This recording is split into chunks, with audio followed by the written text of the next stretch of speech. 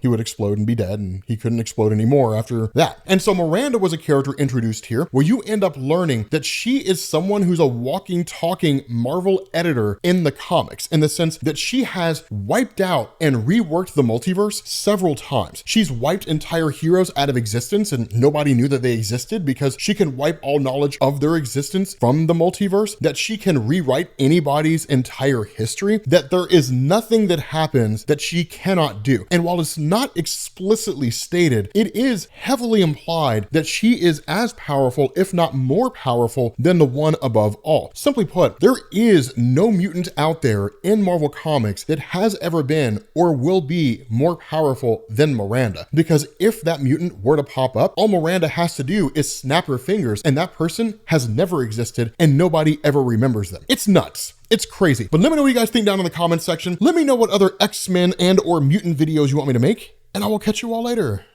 Peace.